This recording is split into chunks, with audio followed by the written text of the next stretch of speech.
ভিডিওটি প্রতি না টেনে নিঃশ্বাসে সম্পূর্ণ নাম দেখতে থাকুন। তোমার।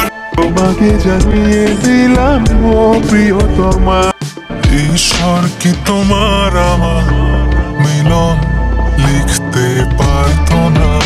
সরল চাহনি আর এক ভালোবাসার গল্প ছিল প্রিয়তমা, যেখানে শাকিব খান এবং ইথিকা পালকে দুর্দান্ত অভিনয় করতে দেখা গিয়েছে। দর্শকরা বেশ পছন্দ করেছেন দুজনকেই। তাদের অভিনয় দেখে বলেছেন এ যেন এক প্রিয়তমারই গল্প। গানগুলো দর্শকেরা বেশ পছন্দ করেছেন। ছবিটি ছিল সাদামাটা এক প্রেমের গল্প, তবে বিধাতা যেন তাদের মিল হতে দেয়নি এমনই এক গল্প নির্মাণ করা হয়েছিল। প্রতিহিংসা নিয়ে গল্প তৈরি করা হয়েছে বরবাদ। এ যেন এক ইতিহাস গড়েছেন শাকিব খান এবং ইথিকা পাল। দুজনের অভিনয় ছিল দুর্দান্ত।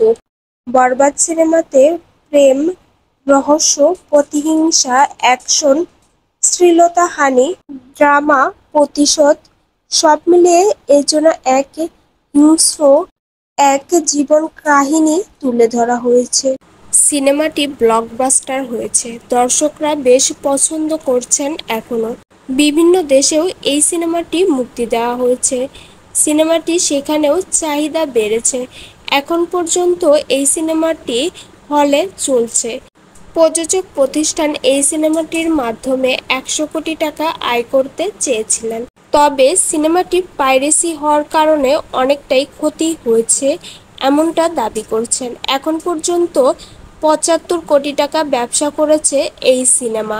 আশা করা যাচ্ছে যে ৮০ কোটি টাকা এই সিনেমা দিয়ে ব্যবসা করবেন প্রযোজক প্রতিষ্ঠান। এর আগে এই জুটি প্রিয়তমা সিনেমা দিয়ে ৪২ কোটি টাকা আয় করেছিল। প্রিয়তমা ও বরবাদ সিনেমা দুই সময়ে ব্লকবাস্টার হয়েছে এই সিনেমাটি। বিনোদন জগতের আপডেট পেতে অবশ্যই ইউটিউব চ্যানেলটি সাবস্ক্রাইব করুন ও ফেসবুক পেজটি ফলো দিয়ে পাশেই থাকবেন। প্রিয় ভিউয়ার্স, ভিডিওটি লাইক, কমেন্ট, শেয়ার করতে ভুলবেন না।